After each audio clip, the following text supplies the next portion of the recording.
Assalamualaikum warahmatullahi wabarakatuh, para pemirsa. Ini ada orang yang mencoba datang ke saya, katanya Pak Tabrani, Anda minta maaf dong ke Yusuf Mansur. Itu Yusuf Mansur begitu itu gara-gara Anda. Saya bilang apa urusannya dengan saya? Kenal secara pribadi juga enggak. Enggak, katanya dia tuh mahasiswa Anda dulu ketika di UIN. Sekarang dulu namanya IAIN, sekarang bernama UIN. Sekarang kapan ya? Saya memang pernah menjadi tenaga pengajar di sana selama 10 tahun sebagai PNS dari tahun 2000 sampai tahun 2009 akhir. Tapi setahu saya nggak pernah ketemu mahasiswa dengan nama Yusuf Mansur gitu. Kalau dia, saya nggak tahu ya, kalau dalam buku Mencari Tuhan yang Hilang itu katanya dia mahasiswa di Fakultas Syariah di IAIN. Nah sekarang ya kalau kata Pak Min Suma dia ingat gitu. Kalau saya nggak pernah. Apa dia sampai tamat apa enggak. Tapi kalau rasanya kalau sampai tamat ya jumpa saya lah gitu. Misalnya dia kalau di jurusan apa biasanya jumpa ya. Saya biasanya ngajar tuh di semester 5 ke atas.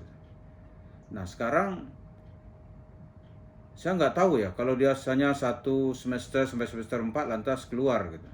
Tapi kepada Dahlan Iskan, si Jam'an bilang dia tamat dari IAIN. Nggak tahu tamat tahun berapa dia gitu. Tapi kalau menurut tanggal lahirnya mestinya dia tuh tamat sekitar tahun 2000-an gitu. Karena tahun 1975 dia baru lahir. Dapat kita bayangkan, belum lagi ada kasus-kasusnya, jadi tidak mungkin dia sekolah dengan mulus gitu. Nah, kalau setelah tahun 2000 ya mesti jumpa dengan saya. Nah, kalau jumpa dengan saya pun pasti saya ajarin pelajaran yang baik-baik. Nggak mungkin lah saya ngajarin, bagaimana cara mencari, ya kalau dalam tafsir itu misalnya ada tafsir Jalalain. Kalau Sumansur itu mencari tafsir jalan lain. Jadi beda Jalalain dengan jalan lain. Kalau Jalalain, yaitu mencoba menafsirkan Al-Quran dengan cara garis lurus. Kalau jalan lain ya suka-suka kita. Nah, jadi salah saya di mana gitu. Dan yang kedua, suatu perbuatan hukum yang dilakukan oleh seseorang yang sudah dewasa itu menjadi tanggung jawabnya. Gak bisa ditimpakan kepada institusinya, gak bisa ditimpakan kepada gurunya, tidak bisa ditimpakan kepada orang tuanya. Itu adalah perbuatan individu di mana seseorang harus menanggung segala aspek dari perbuatannya. Nah, itu perbedaan. Jadi tidak bisa, seseorang, gurunya harus bertanggung jawab, ya saya harus minta maaf apa. Itu bukan kesalahan saya, Bung. Itu kesalahan pribadi yang dilakukan oleh seseorang, dalam hal ini Jama'an Nur Khatib Mansur, atau lebih dikenal dengan nama kerennya Yusuf Mansur. Kalau nama kecilnya namanya si Ucup. Jadi ya kita lihat kemudian dalam dia mencari referensi dari buku-buku itu nggak ada referensi. Buku-bukunya itu hanya berdasarkan halusinasi dan apa itu namanya ya, halusinasi, kemudian ya ilusi, tapi nggak ada pijakan-pijakan ilmiahnya.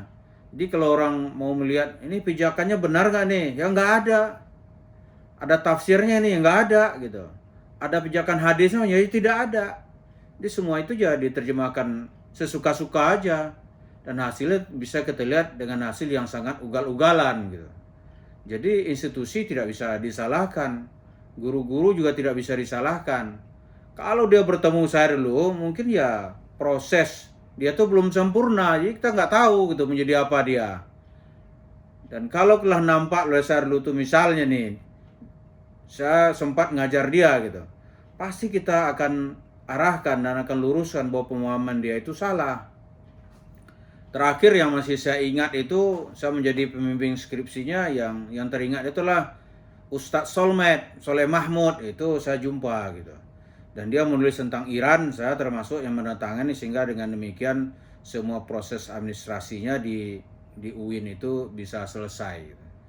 Jadi kalau kita lihat, ada lagi yang bilang, wah itu Sumansur itu bisa begitu tuh karena ya guru-gurunya yang mengajarkan ajaran yang tidak benar. Saya kira juga tidak benar. Mana ada guru mengajarkan yang tidak benar? Itu adalah improvisasinya sendiri gitu. Jadi dalam hal ini perlu kita lihat kelakuan yang dibuat oleh Mansur itu adalah bakatnya dari kecil kita kira.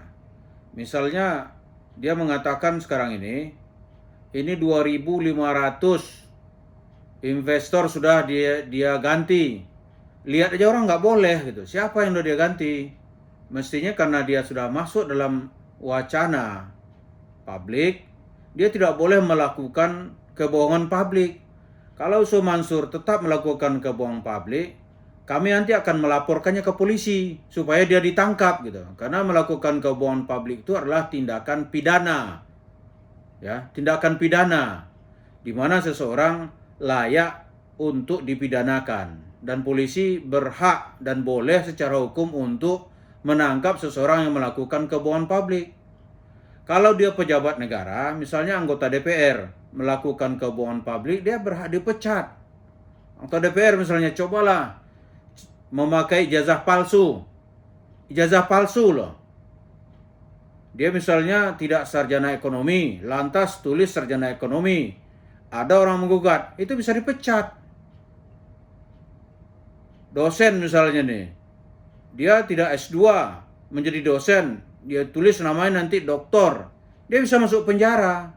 Seperti yang dialami itu oleh siapa itu namanya itu, mantan pelawak, dia masuk penjara dia karena dia melakukan kebohongan publik. Nah, Mansur, tindakanmu itu yang mengatakan ini sudah bayar 2.500 tapi nggak ada. Jangan-jangan itu formulir orang masuk sekolah dulu, kan bisa saja. Formulir orang masuk sekolah dikatakan ini udah bayar nih. Ceritain dong, liatin dong. Kita lihat siapa. Kenapa sih sulit banget gitu. Dengan alasan nanti di kantor polisi bisa dibuka. Buka sendiri kenapa sih? Ini namanya sih Muhammad bin Tumin misalnya. Sudah kita bayar. Ibu Maimunah telah kita bayar.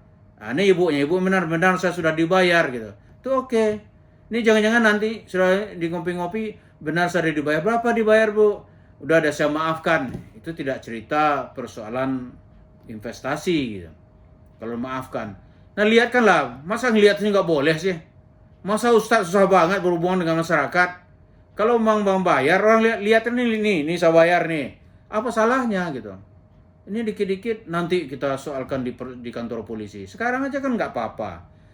Nah, nanti kami kalau tidak bisa dilihat, ya kita mencurigai. Ini bohong-bohongan aja gayanya si Ucup gitu.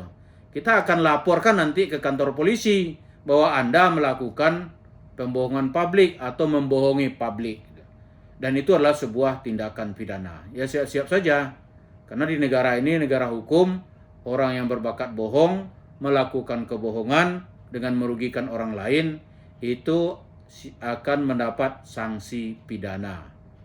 Jadi, tidak ada cerita, saya tidak melakukan kesalahan apa-apa kepadamu, wahai saudaraku, Nur Khatib Jama'an Nur Khatib Mansur, alias Yusuf Mansur, alias Ucup. Jadi saya tidak melakukan apa-apa gitu.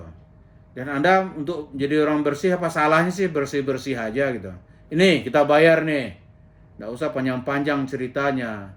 Ini diajak orang ke persilatan yang panjang dan melelahkan. Kasihanilah orang-orang yang sudah berinvestasi. Dan Anda dulu tuh mengemis-ngemis supaya orang mau berinvestasi. Sekarang mau lihat aja susahnya minta ampun. Kenapa sih pakai dikelilingi oleh buzzer-buzzer yang tidak punya akal gitu. Dimana maunya itu menjatuhkan orang. Sementara orang hanya maunya sebuah kebaikan. Demikian harapan kami, mudah-mudahan bisa direspon dengan baik oleh saudara kita Ucup. Terima kasih.